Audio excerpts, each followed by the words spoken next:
یم د شعر په ژبه او له دې واکمنو څو ګیلې لرمه چې خفه نه شي زما په سپینو کیسو نن ورته څو سپینې کیسې لرمه له چا تپوس نشته چې څه کوي څوک د غرق کېدلو علامې لرمه د کابل جان به درته څه یادوم په خوست بازار کې میخانې لرمه واوره په لویه چوکۍ ناست وکمنه دا وکمني دې وایه څه ته وایي موږ لا ژوندون د غلامۍ تېروو دا ازادي دې وایه څه ته وایي ستا په مکتب کې زده کړې شي د انګلیش پښتو فارسي دې وایه څه ته وایي چې اسلام پرېږدي کفر غوره کړي نو ډیموکراسي دې وایه څه ته وایي او پښتونه او یا خو دې کړي پښتون نامه بدله او یا خو دې دغه غلامي پرېږدي یا دې لاسونو ته بنګړي واچوي یا په کورونو دې ناستي پرېږدي یا خو دې وایي چې افغان نه یم یا خو دې دغه سرټیټي پرېږدي چې حقیقت پټوي نه یې وایي او هغه شاعر دې شاعري پرېږدي وایي خو تل به د دې بدرنګ ظلمونه نه وي دغه ظلمونه به یې پای عمومي تل به پښتون داسې وده پروت نه وي دغه خوبونه به یې پای عمومي زما اشنا به مینه سمه وکړي دا سترګکونه به یې پای عمومي رقیب به هم له جانان ستړی شي نو دا لمسونونه به یې پای عمومي وایي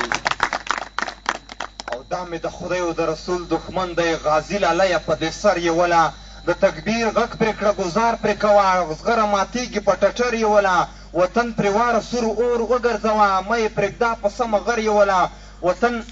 او دا یهودي دی ازلي دښمن دی په ګستاخۍ د پیغمبر یې وله وایي دا مې د پاک رسول الله لباس دی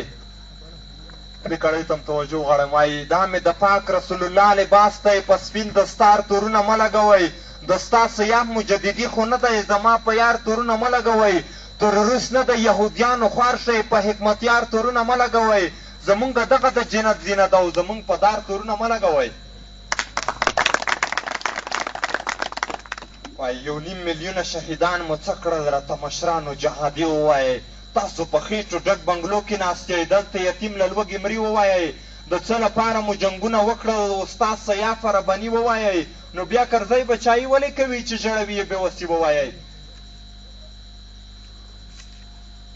وایي یم افغان درته تسلیم به نه شم که د صدام غوندې په دار شمه له ایټم بم به دې ډار ونه کړمه که لږ د خپلو نه وزګار شومه په شان د نورو به دې وسوځوم که درته اور شومه انګار شومه په دغه شرط که په اتفاق شو واړه که یو اواز او یو گفتار شومه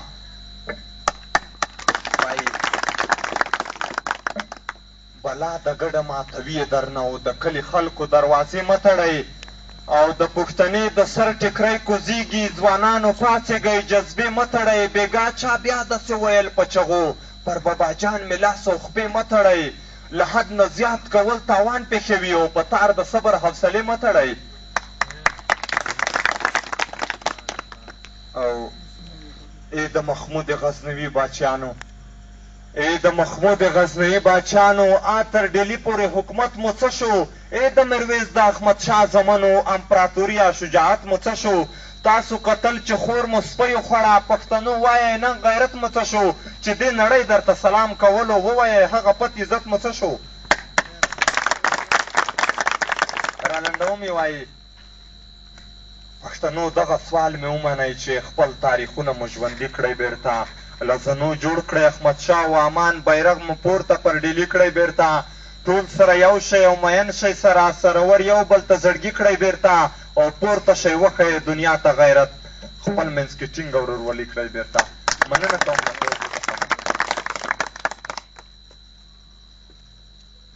کاروان صاحب ته باید ډلۍ کوو د کاروان صاحب باید وایي چې د مینې لمونځ به اوس د چا په اذانونو کوو د مینې لمونځ به اوس د چا په اذانونو کوو خدایه کافرې زمانې رانه بلال وړی دی